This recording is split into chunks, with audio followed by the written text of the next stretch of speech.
मौलाना साहब, आप लोग आखिर अपनी औरतों को इस तरह से इतनी कैद में क्यों रखते हो? आपका मजहब कभी पर्दे के नाम पर, कभी हिजाब के नाम पर जो औरत हैं उनको बंदी बना कर रखता है। क्या आप अपने से कम समझते हो इन औरतों को? क्या जिस तरह से बाकी धर्म में औरतों को खुली ज़िंदगी जीने का अधिकार है, क्या आपके धर्म में इस तरह से नहीं हो सकता? आखिर कब तक ये सब चलेगा? कुछ बताएं इस बारे में।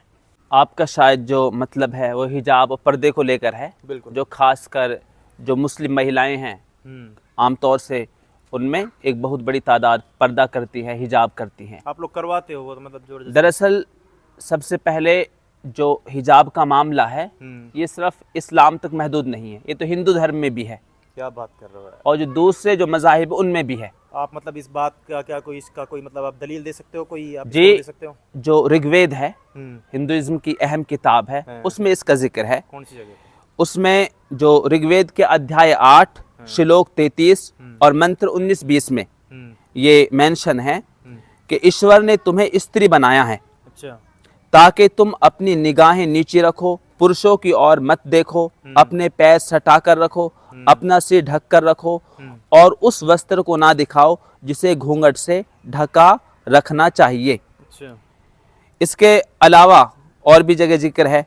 गरुड़ पुराण के आचार कांड अध्याय 115 श्लोक 63 में इसमें साफ तौर से कहा गया है कि बचपन में कन्या की सुरक्षा और पालन पोषण का उत्तरदायित्व उनके पिता पर होता है। अच्छा। जो लड़की होती है तब तक, यानी शादी से पहले, और युवा अवस्था यानी विवाह के पश्चात उसकी रक्षा और देखरेख की जिम्मेदारी उसके पति पर होती है। अच्छा। शादी के बाद और बुढ़ापे में जब पति ना हो तब पुत्रों का यह कर्तव्य है, यानी कि उनकी जिम्मेदारी है कि वो अपनी माता को संरक्षण और सहारा दे।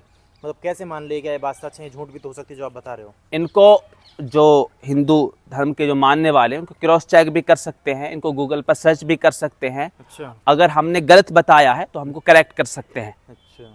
और दूसरी चीज, इसके अलावा जो बाइबल है उसमें भी साफ तौर से लिखा हुआ है कि इसका जो कुरिन्थिया 1 का जो 11वां चैप्टर है उसकी 5वीं और 6ठी जो वर्ष है उसमें लिखा है साफ तौर से कि यदि स्त्री ओढ़नी ना ओढ़े तो बाल भी कटा ले। अच्छा। यदि स्त्री के लिए बाल कटाना या मुंडाना लज्जा की बात है, शर्म की बात है, अच्छा। तो ओढ़नी ओढ़े। अच्छा। तो जो हिजाब का मामला है, जो पर्दे का मामला है, हो सकता है इसको अलग अलग धर्मों में अलग अलग नामों से इसको यानी वो पुकारा जाता हो। अच्छा। लेकिन ये तमाम मज़ाहिब में है, तमाम धर्मों में है और ये औरत की फितरत में रखा गया है। अच्छा, वो कैसे? दरअसल जो अगर आप